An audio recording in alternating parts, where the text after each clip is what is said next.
பெற்றோருக்கும், பாடசாலை மாணவர்களுக்கும், பாடசாலை சமூகத்தினருக்கும், ஆசிரியருக்கும் ஒரு முக்கியமான விடயம். நாட்டிலே இப்போது கடுமையான வெப்பநிலை நிலவி வருகிறது. அண்மை காலமாக சீரற்ற வானிலை இருந்து மழை வீழ்ச்சிகள் வந்த பிறகு சடார் என்று வெப்பம் அதிகரித்திருக்கிறது. இந்த நிலவுகின்ற வெப்பமான வானிலை காரணமாக பாடசாலை மாணவர்களுக்கு அசௌகரியங்கள் ஏற்படும் என்று சொல்லி தெரிவிக்கப்படுகிறது. இதனால் எச்சரிக்கையாக இருக்குமாறு மாணவர்களுக்கும், பெற்றோருக்கும், ஆசிரியர்களுக்கும் அறிவிக்கப்படுகிறது. தற்போதைய கல்வி நடவடிக்கைகளின் காலத்திலே குறிப்பாக விளையாட்டுப் போட்டிகள் பல்வேறு பாடசாலைகளில் இடம்பெறுகின்ற ஒரு காலப்பகுதியாக இருக்கிறது. எனவே இது குறித்து கல்வி அமைச்சிலே ஒரு கலந்துரையாடல் ஒன்று இடம்பெறும் என்று சொல்லி தெரிவிக்கப்படுகிறது. தேவை ஏற்படின் பாடசாலை அதிபர்களுக்கு உரிய அறிவுறுத்தல்கள் கல்வி அமைச்சின் மூலமாக வழங்கப்படும் என்று சொல்லியும் இப்போது கல்வி அமைச்சு தெரிவித்திருக்கிறது.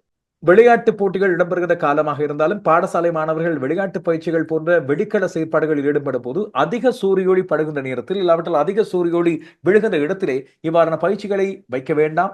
அது குறித்த எச்சரிக்கையை பாடசாலை சமூகம் சரியான கவனமாக கொள்ள வேண்டும் என்றும் கல்வி அமைச்சு தெரிவித்திருக்கிறது.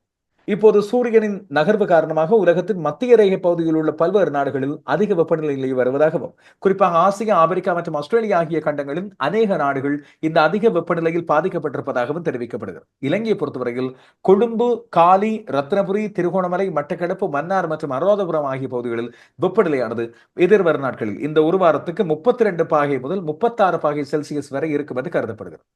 அதிக வெப்பநிலை காரணமாக உடலில் பல்வேறு பிரச்சனைகள் ஏற்படக்கூடிய வாய்ப்பு இருக்கும். அதுபோல அதிகமாக நீர் வற்றக்கூடிய ஒரு வாய்ப்பு இருப்பதன் காரணமாக நீர் மற்றும் இயற்கையான பானங்களை அதிக அளவில் அருந்துமாறும் இப்போது சுகாதார அதிகாரிகள் தெரிவித்திருக்கிறார்கள். கல்வி அமைச்சும் சுகாதார அமைச்சும் இது குறித்து மிகுந்த கவனம் செலுத்தி வருகிறது. நாளை 18ஆம் தேதி செவ்வாய்க்கிழமையும் அதிதீவிரமான வெப்பநிலை சில இடங்களில் நிலவும் என்று வானிலை அவதான மையம் எச்சரித்திருக்கிறது. முக்கியமாக வடக்கு, வடமத்திய, வடமேற்கு, மேற்கு மற்றும் தென் மாகாணங்கள், அத்தோடு ரத்தினபுரி மாவட்டத்தின் சில இடங்களில் நிலவுகின்ற வெப்பநிலை மனித உடலால் உணரப்படும் வெப்பநிலையின் எச்சரிக்கை மட்டத்தில் இருக்கும் என்று சொல்லி எதிர்பார்க்கப்படுகிறது. இன்று மாலை 4 மணிக்கு வெளியிட்ட விசேட அறிவிப்பின் அடிப்படையில் இந்த விடயத்தை தெரிவித்திருக்கிறது காலநிலை அவதான மையம்.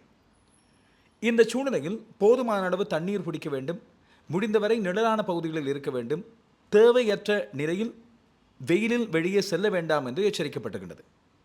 அதேபோல சிறு குழந்தைகள், முதியவர்கள் மற்றும் நோய்வாய்ப்பட்டவர்கள் மீது மிகுந்த கவனம் செலுத்த வேண்டும் என்று வானிலை ஆய்வு நிலையம் பொதுமக்களுக்கு எச்சரிக்கை விடுத்திருக்கிறது.